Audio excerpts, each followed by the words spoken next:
رتل وزيد من منهل القرآن، واقرأ وحرك نشوة الإيمان،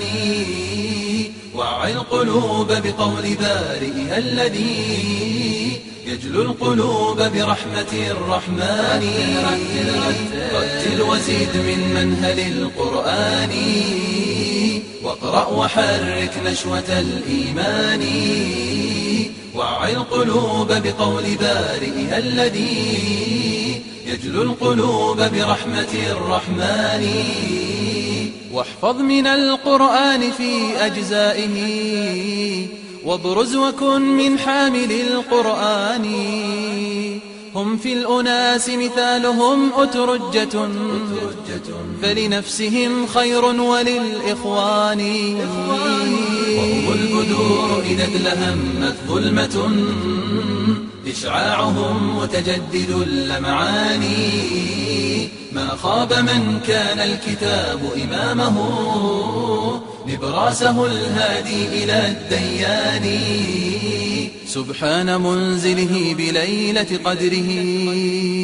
درب الهداية واضح التبيان. ونستغفره ونعوذ بالله من شرور أنفسنا وسيئات أعمالنا. من يهده الله فلا مضل له، ومن يضلل فلا هادي له. وأشهد أن لا إله إلا الله وحده لا شريك له، وأشهد أن محمدا عبده ورسوله. بلغ الرسالة وأدى الأمانة ونصح هذه الأمة حتى تركها على مثل البيضاء ليلها كنهارها لا يزيغ عنها إلا هالك، ولا يتنكبها إلا ضال. فصلاة الله وسلامه عليه وعلى آله وأصحابه ومن اهتدى بهديه ودعا بدعوته إلى يوم الدين. أما بعد، إخواني وأخواتي جميعا، waxaan filaya waa habeen isniina. maanta bishii Febraayo waxay ahayd ama February waxay ahayd 14 2010. taariikhu waxay sheegayaan 30kii safar inay ku beegnayd 1431. waxaan filayaa waxaan joognaa masaajidka Hidaaya Nairobi. waxaan rabaa inaan wax ka iraado mowduucan xalay markii ugu dambeysay idinku tilmaamay in la yiraahdo xog waran. xog waranku waa qayb ka mid ah, laakiin mowduucu intaa wuu ka guda wen yahay, saan arki doona insha allahu tacaala. mowduuca isku darkiisa haddii aan ciwaan u samayn lahaa waxaan dhihi lahaa ataxdiir min ahli safahi wataswiir, in dadka looga digo dadka diin la-aanta iyo been abuurka ku shaqeeya oo diin xumo iyo isku darsaday been abuur inay sameeyaan. waxaan rabaa dhowr qodob inaan ka hadlo. maxay tahay sababtaan uga hadlayo mowduucaas? mowduuca aan ka hadlaya guud ahaan waa mowduuc magaalada ku soo batay oo meher xadka ama khudbasirada la yidhahdo wey. mowduuca meher xadka la yidhaahdo oo su-aalaha in badanna na soo maray, inta badanna faaraxuu yidhi waan reebaa. bandara jumcadiina waxaan tegay Komaroog, 10 su-aalood baa la ii keena oo 2 khudbasiro ahayd. macnaa 20% su-aaluhu waxay marayaan barnaamijka khudbasirada su-aashiisu inay soo noqnoqotay. mowduucaasaan rabaa caawa in ka iraahdo. sababahan waxooga leeyahay aan dhowr qodob 4 qodob kusoo koobo. qodobka koowaad, sideedaba abu fitnati nisaa'i waa fitanka ugu khatarsan bay ka mid yihiin. badanna ama dad badan oo khayr iyo wanaag lagu ogaa ama cilmi iyo diin xambaarsanaana baabka waa ku lumeen oo waa ku fasaadeen. nabigana alayhi salaatu wasalaam waxaa la ka sugan axaadiis ay kamid tahay ma taraktu fitnatan ma taraktu bacdi fitnatan adarra cala arijaali min annisaa. ragga fitna uga badan dumar gadaashay kagama tegin. marna wuxuu yidhi iska dhowra haweenka wattaqu nisaa faina awala fitnati bani israa'iila kaanat fi nisaa. reer bani israa'iil waxay ku aafoobeen ay ku fitnoobeen haweenka oo xiriirka iyo calaaqada iyo guurku uusan dariiqi sharciga ahaa marin bay ahayd. dad baa u gaalooba oo fitnatu nisaa diinta uga baxa, oo gabar uu jeclaaday iyo naag uu jeclaaday u fitnooba. anu ma aqaanay hadda mar dhawaa xalay waxaa lagu lahaa cishii kadib maanta waa maalintii adduunka u bixiyay maalinta jacaylka. ma aqaano qadaran si ay isugu soo beegantay inay jirtana garan maayo. marka fitnatu nisaa iyo rag iyo dumarka fitnadan taalaay waa fitanka ugu khatar badan ee qofka diintiisa iyo akhlaaqdiisaba dhaawaca mujtamacana dhaqankooda iyo diyaanadooda baabi'iso wax u dhinta ilaa nabiga nuu gaarsiiyey alay slam saddex ay ka mid tahay xiriirka qaabdarrada ee rag iyo dumarka dhex maraya hadday bataan saddex cuquubaa ilaahay keeni doonaa khasfun wa qadfun wa maskhun ummadun qof intii la tuuro uun meel xun laga tuuro iyo dad dhul lala gooyo iyo dad say bini aadam u ahayeen daanyeero iyo doofaaro laga dhigo saddexda macsiye ee keena fitnatu nisaa baa ka mid a oo rag iyo dumarkii fitnada iyo xiriirka rag iyo dumarku uu xuduuddii sharciga ka baxo midna waa mid daacadeeda dadku ay yaqaanaan laakiin middan qudbasirada la yidhaahdo ama meher xadka soomaalidu waad ka garanaysaanoo xatooye xalaal ma noqoto mar baa dee meher xad la yidhi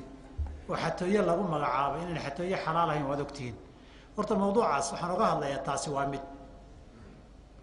midda labaadi waxaa jira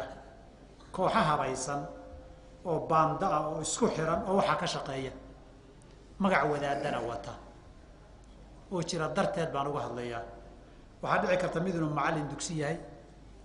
mid waxaa dhici karta inuu madraso joogo mid waxaa dhici karta inuu masaajid ka wacdiyo ama cashir ka akriyo iyagoo sifaad kala duwan leh baanda iyo koox isku xiran oo isuna meheriya markhaatina isu noqdaan magaalada ka dilaacday halkay isu soo dabaan xarigay dabinada ay isu daadiyaan way isugu kaalmeeyaan kan uu meheriyaa kan uu meheriyaa kan uu markhaati ugu noqdaa anoo da ashkhaas ka hadli maayo qaybo kamida ilaa 5 kamida qaybna culimada aan u gudbiyo faylkoodii oo tafaftiran oo dhammaystiran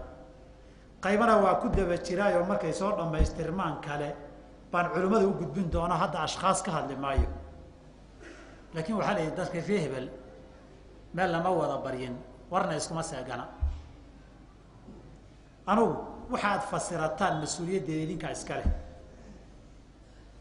hadday dadku fasirtaanna qofka hadalkiisa cid lagu dabaqa ama loo fasiraayey way noqon kartaa sidii abu sufyaan yidhi lam aamur biha walam tasuni anuu mana farin kamana xumi way dhici kartaa hadba tafsiirka sida loo dhigay ku xihan tahay laakiin waxaa jirta wadaadnimo iyo sheekhnimo iyo macallinnimo iyo aalibulcilminimo majmuuco cisaabaa oo ka dhigatay shaati ay huwan yihiin dadkana ku dagayaan gabdhihii iyo banaadkii iyo haweenkii cirdigoodiina meherxad iyo qudbasira ku fasaadisay baa magaalada ka jira kuwa waxaa sababtaan uga hadlayo in mawduucan gaar ugu xusayo sababtaana waa sabab labaad sabab saddexaad oo markii mufsidiinta iyo dadka fasaadka uu soo baxo dadka cilmiga iyo aqoonta leh ilaahay waajib wuxuu saaraya bayaanulkalima inay dadka u caddeeyaan shirkiga looga digo bidcada looga digo waxyaabaha nawaaqidulislaam waliimaan looga digo waxyaabaha fisqiga iyo fasaadka looga digo fujuurka iyo dadkiisa looga digaayo waa waajib diineedo ahlulcilmigu ilaahay kula xisaabtamayo ummaddana waa waajib diineedo marka loo caddeeyo inay qaataan oy raacaan waajib ku ah marka waa waajib rabbina saaray inaan caddayno intaa wixii ka dambeeyaay waxaa laga yaabaa markii waxa la caddeeyo la yidhaahdo cid bay taabataa oo fasaad haddii laga hadla cidun baa fasaadkii wadda shirki haddii laga hadla cid baa shirki wadda bidca haddii laga hadla cid baa bidcadii wadda xumaato kastoo laga hadlaayay xumaatadu iyadu isma samaysa bilaa faacile faacil bay leedahay qof kastaoo ficil kastaoo laga hadla faacilkiisuna way xanuujisaayo way gubtaa waxaa la isku dayaa oo caado dadka u ah in loo bedelay in la isku daya qadiyad shaksi ah maalmaha warka iyo nuxnuxdii magaalada ku jiray ba waxaan rabaa in idin caddeeyo wax qadiyad oo shaksi ah ma jirta been wey been aan sal iyo raad lahayn wey qadaayaadka la sheegay waxaan rabaa inaan idhaahdood maanta iga maqashaan cajaladana lagu duubo sheekada la sheegayay qofka ay khusaysaay ilaa saacadda aan idinla fadhiyo ataxaddaa reer nairobi dhammaantiin iyo dibaddeedaba ataxaddaa in la soo helo hal qof oo qadiyad shaksi ah saa ma ka maqashay mise saasuu yidhi aan ku idhi ataxaddaa in nairobi laga soo helo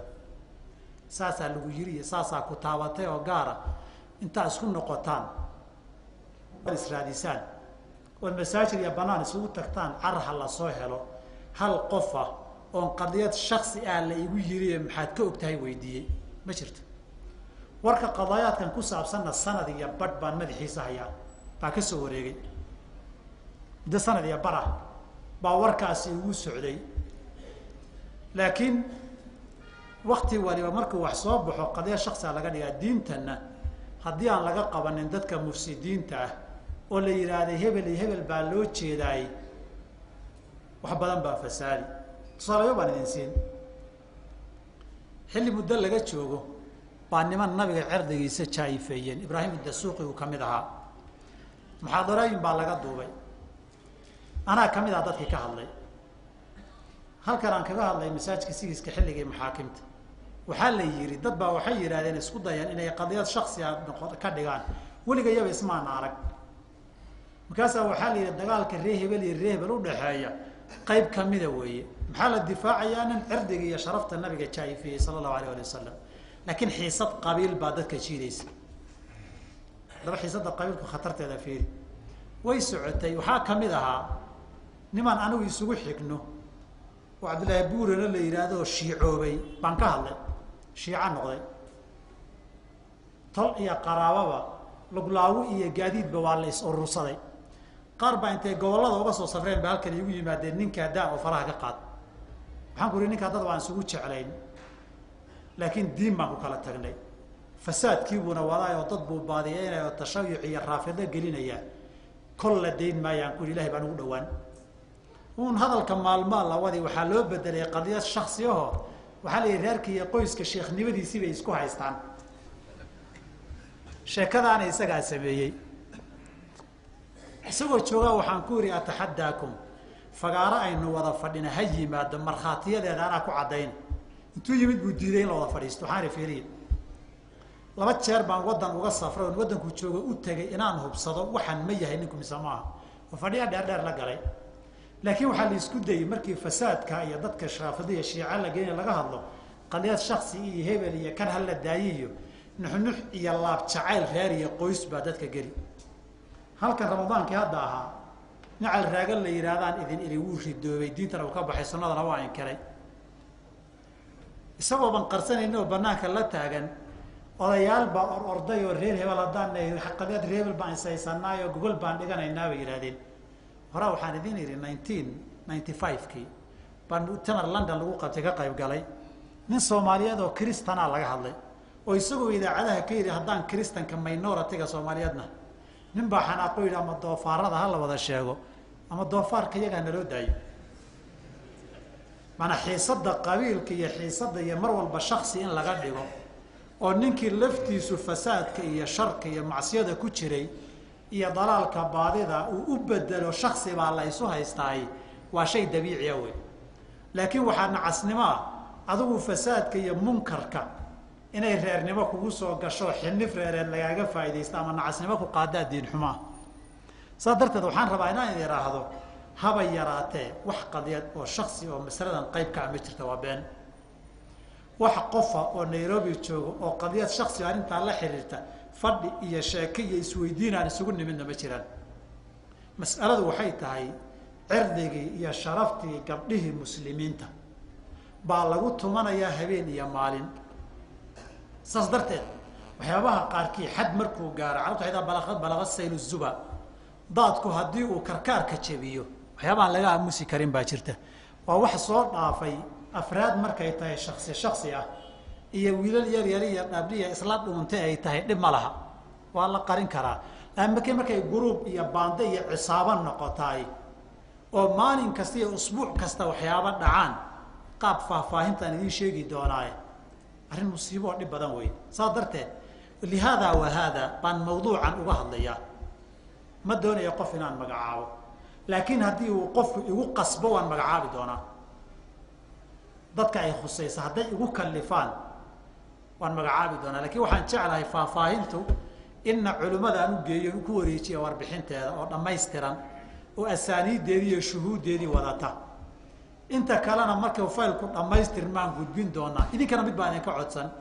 nin kastoo cisaabada xog iyo khabar ka hayaay inuu ii soo gudbiyaa codsanaya gudiga dibad meesha doontaan jooga taana waa codsi waxaa qodobkaasi waa masalada koowaad intaasaan kaga baxay. Masalada labaad rabaan waxa ka yiraahdo waxaa weeye guurkan meher xadka la yiraahdo xaaraan weey. Diinteennana kuma banaana mana asaxo. Labadii meher xad isku qabtay ku wada joogtana xaaraan bay ku wada joogaan. wada jiifkoodu waa xaaraan, wada jooggooduna waa xaaraan. Ama xalay ha ismeher xadaan ama 20 iyo 30 sano ha ka soo wareegtay wada jiifkoodu xaaraan weey. meherkaana waa faasid oo ma asixin. nusuusta nabigeena ku sugan tahay sallallahu alayhi wa sallam. haddaba laba xadiis baan ka soo qaadan. Abu Musa al-Ash'ari wuxuu nabigeena ka wariyay sallallahu alayhi wa sallam la nikaha illa bi waliyin wa shahidayn. nikaahan laba wali iyo laba markhaati lahayn waxba kama jiro. gabadha aabaheed magaalada joogo ama meel laga gaari kara joogo ee luuqluuqa iyo hoteelada iyo maqaayadaha lagu mehersaday waalidkeedan ogeyn meher ma hayo. wax caqdiya iyo meheroo asaxay oo xirmayna ma jiro. qofkii saa kula seexday jahli in loogu cudur daara maahane laba gooraba falku waa xaraam. isagu ma dambaabay bay cudur daar ku gashaa. وشاهدين حديثك عمران يا عائشة رواية وحي هاين وشاهدي عدل لبا مرخاتي وعادلين بعدين وحاكم ذا هلا يا أبي مهر حد هل مرخاتي أكورا حشفا وسوء كيلا مغشين نبى تمر بحمب نكم قضي مكاسو ميسيتان كيو ميسي يعبر كينا ونقسامية مكاسو نيو ما تمر حن يميسيتان حمب سوق يدري حشفا وسوء كيلا وحاول مهر حد هذا هل مرخاتي له وحيابها فلالك عصابة أي سميان وي مرك وهل ولنا مرها مرخاتيالنا مرها كافية هذانا أعراض بالغو بنايستي مفاسد هذا مركان دين تحو عن أرجنا أن الصوم مرة قاركودنا وراقه هذي وشاف كوي يهبين دوي تدير اللي يدي بعدين كنتوا الآخرية بعد إلى فهم دون تاني نبغى عسل وحكى له كسر حديث عائشة رضي الله عنها وأرضاها أي امرأة نكحت بغير إذن وليها فنكاحها باطل فنكاحها باطل فنكاحها باطل. ناك قبر كستيها وين كستا وولي جيدا on إذنين on أغين جورسته ولي إقدره أني ولايدي صاردي ويوحنا بقال الله صلى الله عليه وسلم شيخا ولايدي بي ولايدي كوريتي السجى ولي كدقية شيخ هذا صار دموي لسوء بابله. أي امرأة هواني كستا نكحت بغير إذن وليها كجورسة ولي جيدون إذنين وانفسحين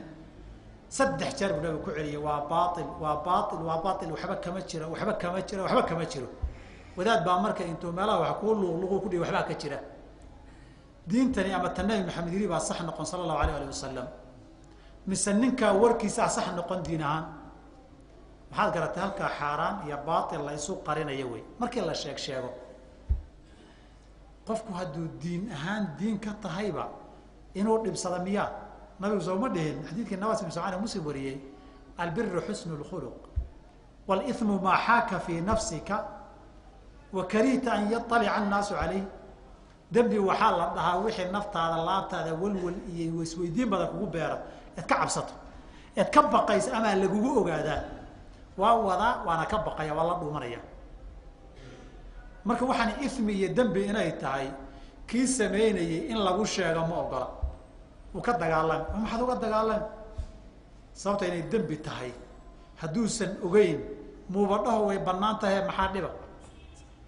way banaan tahay mudiin ahaan ugu doodo laakiin inuu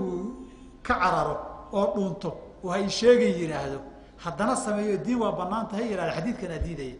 wal ithmu ma haka fi nafsika وكرهت وتردد في صدرك وكرهت أن يطلع الناس عليه تذكر يكون أجادان آذن ربين مركب وانا دوما أو كعبسا أو عيب بعضه الله يوشيغو حتى نوات سمين لوضع وحس قبطة معه قاعدة العلماء يقررون وحيها الأصل في الأبضاع الحرمة حريرك الرقي يقوش نحا هواك الأحمر يقولون هي الريرنمو أصل كويننا بنانين إلى دليل وافقصان وعطينا يلي هرو قاب كاسينو بنايه هديبا الذي أي تلمانتي قاب كان مهر حدك يقود بسيراد إنه حرام يهي وحدو قاتين أنت اسكو قبط حرام بيسكو قبان أنت كوة الشوكتان حرام بكوة الشوكان أنت كوة الصحتين حرام بكوة الصحتين inta wax isugu meerisana xaaraan bay isugu baneeyeen waxay isweydiin la qofka ducaada ka dhigto istixlaal iyo ridda ma gaaraya mise ma gaaraya waa masala baxtigeeda iyo baariteeda loo hadda anigu kama hadlayo laakiin raggan muxtarifiinta ee xirfadda ka dhigtay mawduuca tasaa'ulka inay galaan way mudan tahay oo la yiraahdo baabul istixlaal ma gaaray dhaqankoodu mise ma gaarin intaa kadib masalada kale aan rabaa inaan ka hadla waxaa weeye mafaasida taalla baa wax idinka sheegi kow gabdhihii waa la mehersadaa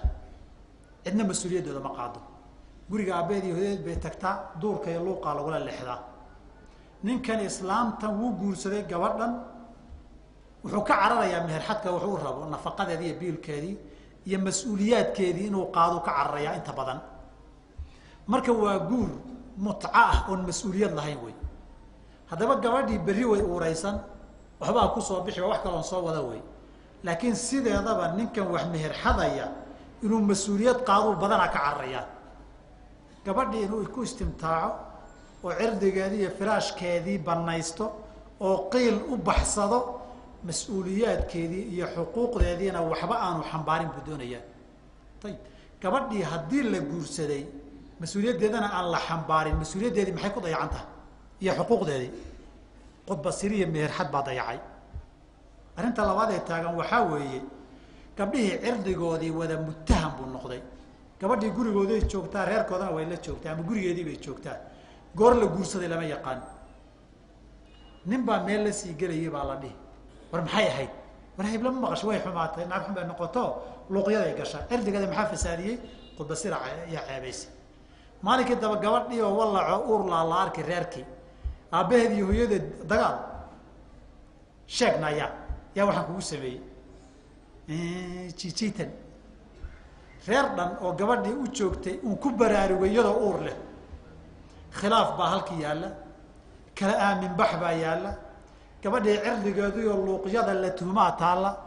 wadaadkii habeenkii 4 saac soo dhacayee wax qudbasiraystay dadka dariska qaarun baa soo jeeday habeen walba gadaal saqda dhaxanin baa ka soo galaya islaantii uga soo galaya maalintiina gabadh wadaadoo asturan oo tukanayso indha shareeran way saqda dhaxana gadaal mid baa uga soo gala war muxuu ahaa war naagta naag fiican ma habeenkii ninun baa dalaq u soo dhaw soo dhaca cirdigii gabdhaha yaa fasaadiyo sharaftoodii baabiyay meherxadii qudbasiraw dhibkay magaalada ku haysa marka lama koobi karo waxaa ka mid ah waxyaabahay keentay gabdho badan oo waxaan haynaa markay uuraysatay la inkiray waa la meher xaday ninkii meher xaday meel badan ay u raacda ma taqaano markay uuraysataybu ama ka dhuntay ama kuma aqaanuu yiri ilmaha yaa dhalay gabadhii wacal bay wadaa wey yaa aabbowhoo dhalay hooyadiibaa aabbow ah yaa mas-uulka ah hooyadiibaa mas-uulka ah